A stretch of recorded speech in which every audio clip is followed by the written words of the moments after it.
কথা না বললে হয় না।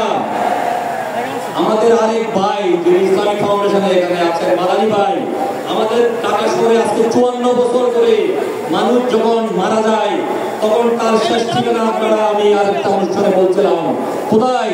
সবার ঠিকানা একটাই, কুল্লু নাফসিন যায়কাতুল মাউত। অতীব দুঃখের বিষয়, আমরা যখন মারা যাই আমাদের সেই ঠিকানা ঢাকা শহরে কোথাও ছিল না।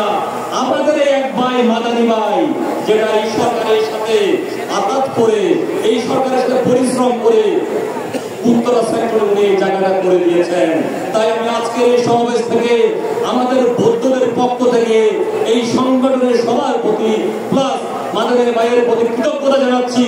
উনি এত মানবতার পরিচয় দিয়েছেন। কয়েকটা জিনিস যদিও সময় অনেক কম, আমি না বললে হয় না। আপনারা দেখবেন স্বাধীনতার 54 বছর পরে আজকে আমাদের যারা বৌদ্ধ মাইনরিটি, এদের সুখ দুঃখ হাসি কান্না বলার মতো কোনো সুযোগ নাই। কারণ যেভাবে ইলেকশনগুলি হয় আমরা দেখবেন একাদশ জাতীয় সংসদে যখন ইলেকশন হয়, আপনারা এই আন্দোলনের যে ভোট পেয়েছিল অথচ সেই ভোটে ৪র্থ নম্বরে হয়।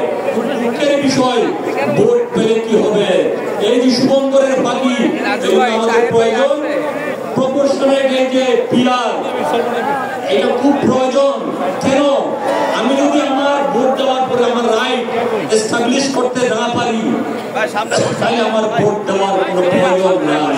সুতরাং আমরা চাই আমাদের এই গোষ্ঠী যারা বাংলাদেশে 42 লক্ষ বৌদ্ধ বাস করেন, যদি আমরা ওয়ানটার ভোটার হই, আপনি তাহলে আসলে কত দর 342 2 লক্ষর মধ্যে একটা সিট পাওয়া যায়, আমরা 7টা সিট পাই। এই পর্যন্ত আমরা শুধু আমাদের ইউজ করা হয়েছে।